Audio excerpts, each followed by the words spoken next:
前2天有人在 X 上贴了一张 SpaceX 的股价图，从上市的高点到现在跌了将近一半。他在底下写了一句：回头看，这会是一个疯狂的机会。伊朗回了3个字 I think so， 我觉得是。这句话说出来的时候 ，SpaceX 的股价从发行价跌了2成，离上市以来的最低点只差1块多。8月4号，他要交上市以来的第1份财报。2天后的8月6号，第一批限售股解禁，就是上市的时候锁住不能卖的那一批到期了。量有多大？相当于现在市场上流通盘的 1.4 倍。同一周，2张卷子摊在桌上，我管这个局面叫双卷考试。CEO 说他觉得是机会，考试马上开始。多一层分析，少一点盲从。欢迎来到老马视野，这里主要做美股和宏观的事件分析，把新闻拆成机制，把机制拆成数字，尽量不讲情绪。我只拆事件和机制，不构成任何投资建议。系好安全带，我们点火。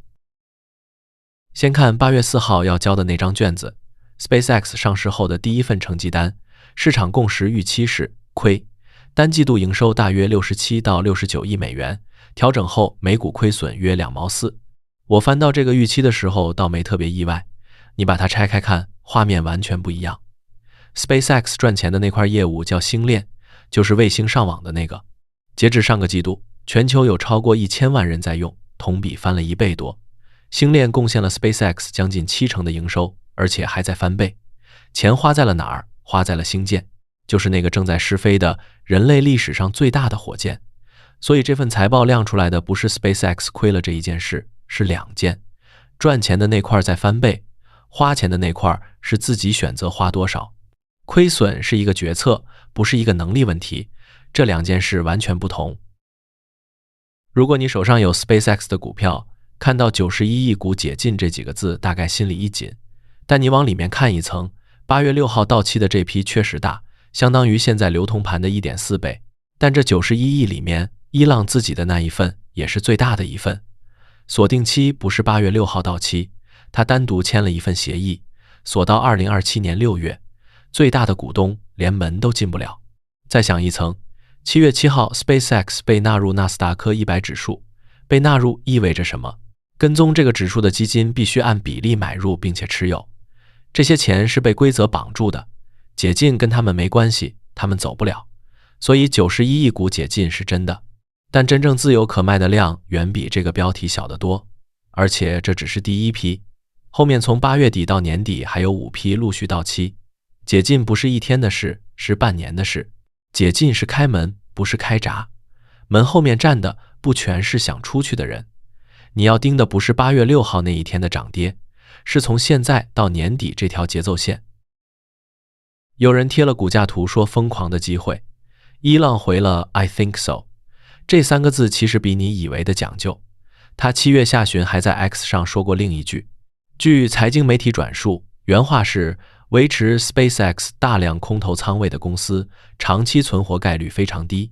还有一句更大的，如果我们实现了目标， SpaceX 会比地球上所有其他公司加起来都值钱，方向都一样，看好。但你注意到没有？没有一句直接说买。我觉得是做空的活不久，比地球加起来都值钱，全部绕开了那个字。这不是用词习惯，是法律在管着。SpaceX 上市之后，伊朗就不只是一个创始人了，他是上市公司的 CEO。 美国证监会有一条公平披露规则，简单说就是上市公司高管在公开场合说的话，如果可能影响股价，就有合规义务。2024年，有一家在线博彩公司的 CEO 就是因为在社交媒体上发了跟股票相关的帖子，被证监会立了案。所以伊朗绕着说，不是因为不想说，是因为不能直接说。这件事本身就是 SpaceX 上市后最大的变化，连 CEO 说话的方式都被改变了。有一句要交代，伊朗绕开买字和证监会合规约束之间的因果关系，是我自己推的。他本人和 SpaceX 没有公开这么解释过。现在有33家机构盯着 SpaceX， 27家给的是买入或者强力买入，只有1家给了卖出，平均目标价大约237美元，现在的价是108，听上去很提气。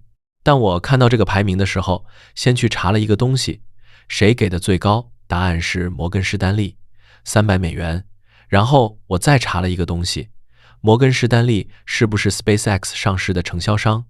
是，承销商就是帮你把股票卖出去的那个人。他给自己卖出去的股票打了全场最高分。我不是说大摩错了，他们那份报告的区间其实很诚实，最悲观的场景给了$75，那意味着星舰要拖到2029年，最乐观的给了$600，那需要星舰加速，轨道算力和星链全面爆发同时发生。但你应该知道这层关系，听人夸自家承销的股票分量不一样，给最低价的是汇丰$115，跟现在差不多，两家之间差了将近2倍半。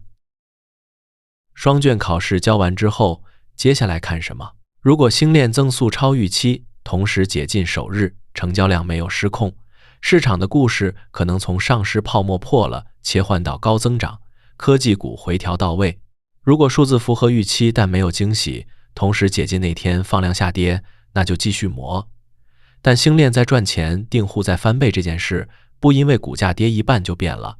如果出了负面意外，星链增速放缓，或者星舰烧的钱超出预期，那就不是短期波动的事了，估值需要重新算，后面5批解禁的压力会被逐批放大。接下来盯3样东西，8月4号盘后看财报，重点不是总的盈亏，是星链的增速，那才是这家公司最值钱的那块资产在走什么速度。8月6号看解禁，重点不是那天涨了多少跌了多少，是成交量。成交量告诉你真正想卖的人有多少，然后从8月底到年底，5批陆续到来，节奏比方向重要。成绩单、解禁、伊朗的那句 I think so， 3件事讲的其实是同一个故事。SpaceX 正在从一家私有公司变成一家公众公司。私有的时候 CEO 想说什么说什么，股东不想卖就不卖，没有人盯着你的季报。现在全变了，双卷考试，第一次考试的分数未必重要，重要的是你看懂了考卷在考什么。如果你手上有 SpaceX， 下周你最在意哪一天？评论区聊聊，我们下期再见。